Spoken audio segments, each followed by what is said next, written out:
Bonjour tout le monde, merci d'avoir liké, merci de liker. Donc j'ai encore eu un appel, dommage qu'il n'y a pas plus de personnes qui veulent témoigner. Donc là on va revenir sur pour comprendre la philosophie de cet escroc de Jean-Luc Cuissac, ce manipulateur. Et, je suis pas médecin mais c'est quelqu'un de profondément malade.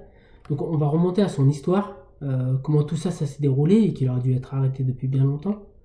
Donc là il va nous expliquer qu'il a un patrimoine de 10 millions d'euros.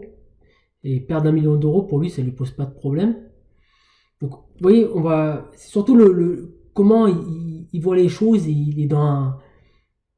Non, c'est trop gentil ça. Non, non, c'est sur des positions short où j'avais joué, où je pouvais perdre plus. Enfin, à l'époque, bon, on serait sorti, mais ça peut coûter 1 million d'euros. Donc, quand vous n'en avez pas une dizaine devant vous, c'est un peu temps. Enfin, voilà, en cash, mais en tout cas, je ne les avais pas en cash. Il a 10 millions euros, mais pas en cash. cash. Un peu tendu, hein. Mais bon, après. Non, mais c'est important, l'équilibre est important, l'équilibre dans sa vie. Et bon, moi j'ai 4 enfants, hein, Ouais. donc à un moment donné il fallait avancer, hein, sinon. Donc, il vient de parler de sa famille, tout ça, et il te dit l'équipe dans sa vie. Donc là, il te parle de la Claude Valéry. Donc il te dit, moi j'ai 10 millions d'euros en patrimoine à côté de la Claude Valéry. Tu vois, tu te dis, mais.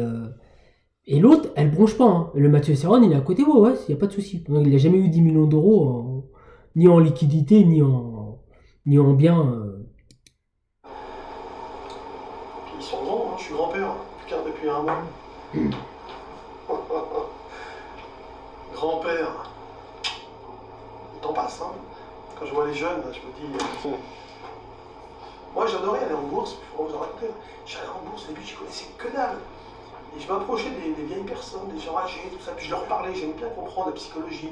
Puis ils me racontaient toujours des histoires, c'était passionnant, je vous jure, c'était génial. La bourse, à l'époque où il y avait la criée, c'était fantastique. C'était fantastique. C'était un monde incroyable. C'était. J'ai vécu entre 1981 et 1987. J'ai l'impression que c'était une éternité, surtout quand t'es jeune. Et quand ça s'est arrêté, c'était. Bon, j'ai kiffé, mais. C'était extraordinaire. Extraordinaire. De rencontrer tous ces gens, de parler, Ah, moi j'aime bien discuter avec des anciens. Quand un gars, je me souviens, un monsieur, était sur la colonne, il ne pouvait plus tenir debout, il était sur la colonne, ça, il était 90 ans, il avait, je sais pas, il était très très âgé. Et moi j'avais 20 ans, 25. Donc là, il t'explique qu'il est au Palais Brongniart. Il y avait un trader de 90 ans qui lui invente une histoire. Donc c'est bien pour comprendre le début de cette histoire, c'est 82-87. Tu vois, 87, il a été ruiné sur de la vente de poudre, comme il a fait toute sa vie. Et il aurait dû arrêter à ce moment-là, tu vois. Et t'as la Claude Valéry qui l'a épaulé, tu vois. Elle voulait le quitter, elle a compris qu'elle était à faire. Parce que honnêtement, c'est même pas un joueur de casino, c'est un joueur de PMU. Parce qu'au casino, tu peux pas raconter ta vie. Lui, il a besoin de parler en mettant. Il a besoin d'inventer des histoires. Et vous voyez, il va vous le dire. Les gens qui inventent des histoires, tout est inventé, tu vois. Le jardinier qui devient trader, le trader de 90 ans qui a commencé à 14 ans, lui qui a inventé des produits, et la seule chose qu'il a inventé dans sa vie, c'est l'escroquerie au trading, à la formation pour particuliers, et toute sa vie, il a inventé une vie imaginaire, ça n'existe pas. Enfin, 25 ans, il me dit. Il me racontait des trucs, puis un jour il me fait. Fais attention, mon gars. Il me dit, t'as quel âge? J'ai 25 ans. Il me dit, moi, tu sais, il me dit, je suis arrivé à 14 ans. Je suis arrivé à 14 ans, puis il me racontait des trucs, puis il me dit, la bourse, c'est très piégeant. Il me dit, parce que quand tu fais un pari en bourse, tu fais un pari, puis tu attends de voir si tu as eu raison, etc. Et il dit, moi, j'ai toujours joué, hein, donc. Jouer. Et à partir du moment où tu commences à jouer, Travaille tu pas, il attends joue. toujours la réponse. Et il me dit, à force d'attendre la réponse, il me dit, j'ai 90 ans, à force d'attendre le lendemain pour savoir si j'avais raison, j'ai pas vu ma vie passer. Incroyable. Et ça m'a vraiment marqué. C'est peut-être des conneries hein, pour vous, j'en sais rien, mais moi ça m'a marqué. Pour tout le Je me monde. suis dit, ah ouais, il faut quand même faire attention, il faut essayer de vivre aussi un peu ailleurs, mais n'empêche que j'ai quand même continué à fond là-dedans, mais il y a ça, plus plein de choses qui sont très riches d'enseignement, quoi. sur la psychologie, voir comment réagissent les gens, voir les gens paniquer, les mouvements de foule, les gens qui inventent des... Enfin... Voilà, les gens qui inventent. En fait, il part de lui. Il a créé toute une histoire, un monde imaginaire. Il a géré des fonds, il a créé des produits, il a fait gagner beaucoup d'argent, il est trader, mais tout ça, ça n'existe pas, tu vois, c'est dans son monde, tu vois. Et il est entouré, alors tout seul, il aura déjà craqué depuis bien longtemps, et il est entouré de la Claude Valéry, tu vois, qui voulait le quitter à l'époque, et elle s'est dit, bah de toute façon, l'autre, qu'est-ce que j'en fais, tu vois. Ils ont monté cette escroquerie, tu vois. Mais le problème, c'est que ils ont détruit des vies, des dizaines de vies. Donc toi, demain, la personne fait son travail, toi demain tu vas te faire justice, ce qui est bien normal, bah, direct tu vas aller en prison, tu vois. Pendant que ce mec-là, c'est même pas qu'il a pas à faire ou faire sur BFM, c'est que sa place, elle est devant un juge avec son petit Mathieu, tu vois. Et pour eux, tout se passe bien. C'est quand même complètement délirant. Donc là, il va nous expliquer à l'époque qu'il gérait carrément des comptes, mais il le fait bien toujours. Et encore une fois, il a joué, il a fait all-in. C'est toute sa vie en vérité. Alors là, c'est presque un film, hein. Ça dure 6 mois, hein. Ça dure pas 1h30 comme un film, mais ça a été quelque chose d'incroyable, où j'ai été... Ah oui, je me suis fait remarquer, parce que moi j'étais quelqu'un qui inventait des produits... C'est faux, ça n'existe pas. Enfin, pour les vieux de la vieille, j'ai négocié des options de vente du double sur Creuse-Loire, et à la fin, on a négocié ça au mois de juin, et en décembre, l'action est passée de 30 à 0,9. Quelques temps avant, j'avais fait un coup incroyable sur Général de Fonderie. J'avais vendu à découvert. Et Gérard Stoli, d'ailleurs, vient me voir. Il me dit, mais Jean-Louis, t'es fou. Il y a des rumeurs d'OPA sur la valeur. Ah, ben là, j'en menais pas large, parce que Gérard me disant ça. Moi, je m'étais fait un avis en lisant un article à l'époque dans la Vie financière, peut-être 1984, hein, ça s'appelait la... Et puis, je sais pas, je pensais que ça valait pas à 0, mais que ça allait baisser, quoi. Donc j'avais vendu à découvert. Et Gérard me dit ça me fait peur, et l'action est suspendue dans l'attente d'un communiqué. Ouais, pas bon, ouais. Évidemment, j'avais encore un petit peu plus peur, j'étais tout jeune, hein. Alors j'ai vendu... À l'époque, j'étais auxiliaire donc, de la profession boursière, là, déjà, et on avait le droit de gérer des comptes. Tu le fais toujours ? Bordel à l'époque, hein, c'était vraiment pas, comment dire, très organisé, mais donc si le client me donnait procuration, j'avais le droit de gérer son compte. Donc je gérais des copains, moi, etc. Et j'avais fait vendre tout le monde à découvert. Et le coup de bol incroyable, c'est que le mardi, je crois, le communiqué tombe et la société annonce le dépôt de bilan. Ouais. Et là, tout le monde a gagné beaucoup d'argent. Je me suis retrouvé... il faut pouvoir te racheter, quoi, parce que si un dépôt de bilan et que ta suspension, Non, il se passe quoi ? Côté. Il reprenait la cotation, de toute façon, par exemple, Creuse-Loire, dépôt de bilan, je me suis racheté à 0,9. Et le lendemain, 5 francs. Parce qu'il y a après les problèmes de pré-emprunt de titre. Enfin, à l'époque, c'était pas comme ça que ça s'appelait, mais... Et donc, cette histoire de Général de Fonderie m'a conduit à la brigade financière pour délit d'initié. C'était la première fois que j'y allais. La première fois. Très vite, le flic s'est rendu compte que j'étais totalement un peu naïf dans le métier. Alors, Jean-Louis Cussac, naïf dans le métier. Bon, donc c'est comme avec Dassault, il a eu un coup de chance extraordinaire. Donc, il a fait vendre tout le monde comme il l'a fait en 2020, vente de put massif. Moi, je peux vous dire qu'il y en a, ils étaient à moins de 10 000 euros de couverture et que c'est lui qui leur a dit vous mettez moins de 10 000 euros. En 2020, il y a des mecs, ils sont complètement ruinés. Et peut-être ils sont pas remis, vous voyez, l'AMF fait pas son travail. Il y avait des gens qui voulaient, on va reparler des suicidés, il y a des gens qui voulaient se suicider. Ce mec-là a au minimum un mort sur la conscience, d'accord ? Et si toi demain tu vas te faire justice tout de suite, t'es arrêté. Et lui, tout se passe bien, tu vois ? Et il continue dans la provocation et ils n'arrêteront jamais parce que c'est un addict. C'est un addict, vous avez compris, hein, il n'est pas trader, hein. C'est un addict au jeu. C'est un addict au mensonge, à la manipulation, c'est un pervers, et il est complètement mythomane. Donc là, il va parler de moi, alors là, c'est une belle séquence, il parle de moi, il parle de l'AMF, et il parle des suicidés, il dit bien des suicidés, hein. Vous voyez ? C'est complètement fou. Si j'avais une quelconque responsabilité juridique, Il y a longtemps que j'aurais été arrêté, en tout cas interrogé par la police. Tu sais, l'AMF, elle a fait son boulot, ils lui ont dit d'aller se faire voir. Donc tu vois, il t'explique que l'AMF fait son boulot. Donc Jean-Luc Cussac est le père fondateur de l'escroquerie trading en France. Le premier, c'est lui qui a inventé ce délire. C'est un mythomane, c'est un menteur, ils le savent. Des lits d'initiés, ils le savent. Ils savent très bien qui c'est. Et lui, il dit, ils font leur boulot. Donc tu vois, l'AMF est validé par Jean-Luc Cussac, tu vois, pour vous dire à quel point ils font bien leur travail. Vous voyez. Tout le monde lui a dit d'aller se faire voir. Parle de moi. Et je ne crains rien du tout. Il a raison. Le coup des... Moi, ce que je fais, c'est hyper clean. Qu'est-ce que je vais m'emmerder à mon âge? Attendez, j'ai 63 balais, j'ai ce qu'il me faut, je vis tranquillement. Qu'est-ce que je vais me casser les pieds? Le coup des... Comment des gens qui se sont suicidés, là. Il faut... Tu lui racontes n'importe quoi, il va le dire, quoi. Donc, il suffit que quelqu'un t'en veuille, ou un concurrent veut t'emmerder, il suffit qu'il dise quelque chose à la Forteza, lui, il va le prendre pour argent comptant. Donc, dans la tête de Jean-Louis Cussac, il y a quelqu'un qui m'a appelé, qui est vrai, il y a quelqu'un qui m'a appelé et qui m'a dit que Jean-Louis Cussac était responsable d'un suicide d'un monsieur de son prénom Pascal, on ne connaît pas son nom. Il m'a donné une date, à l'époque, c'était 92. Et il me dit, c'est Cussac qui a géré l'argent, c'est Cussac qui lui a dit de mettre au ligne, comme il a fait avec nous. C'est bien pour ça que je l'ai cru, c'est totalement vrai. Et là, il nous dit que, en vérité, il pourrait dire qu'il a eu un client qui s'appelait Pascal, et comme moi, un instable, un déséquilibré, tu vois, il pourrait dire ça. Mais non, il nie carrément l'existence de Pascal. Il dit que Pascal n'existe pas. Donc moi, la date que j'avais, c'était 92. Voilà. Là, on m'a envoyé ce document. Le problème, c'est que moi, je ne suis pas fonctionnaire de police. Je ne serai pas à la gendarmerie non plus. Moi, j'ai aucun pouvoir.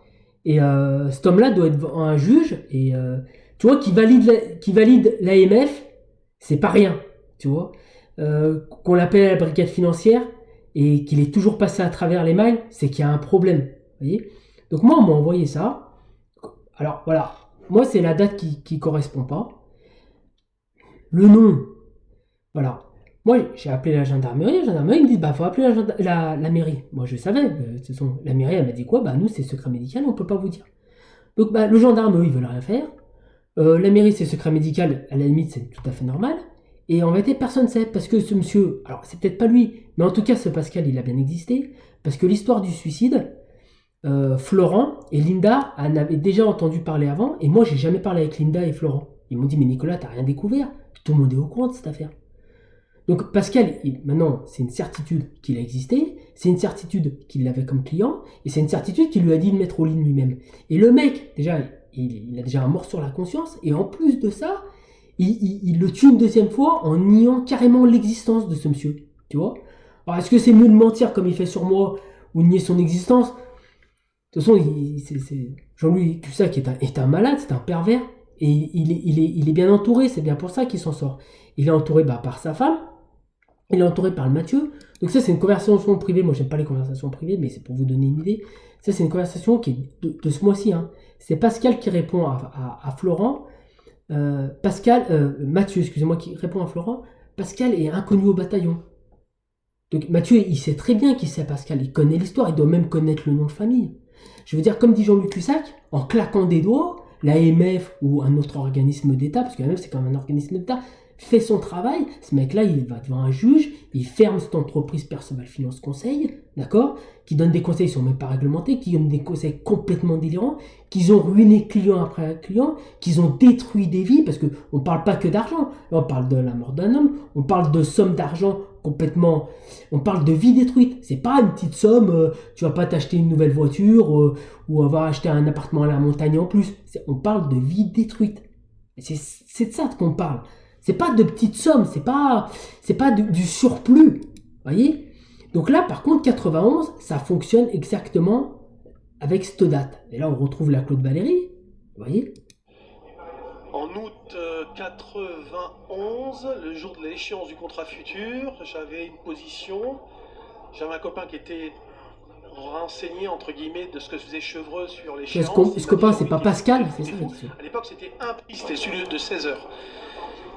Il me dit Jean-Louis, reste pas comme ça, tu vas te faire tuer, tu vas te faire tuer. Putain, en général je tiens mes positions. Et il était vraiment renseigné. C'est-à-dire qu'il il s'est fait baiser aussi. Hein. Ouais. Et à 16h moins 2, je dis bon, ok, je me retourne. À 16h, j'ai explosé.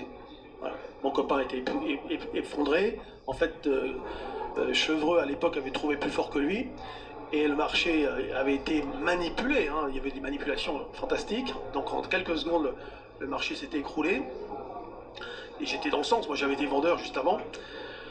Et je suis souvent vendeur, hein, parce que peut-être que dans ma vie, j'étais traumatisé par 87, etc. Mais j'aime bien travailler vendeur parce que ça va plus vite aussi. Après, il faut voir comment on le travaille. Mais bon.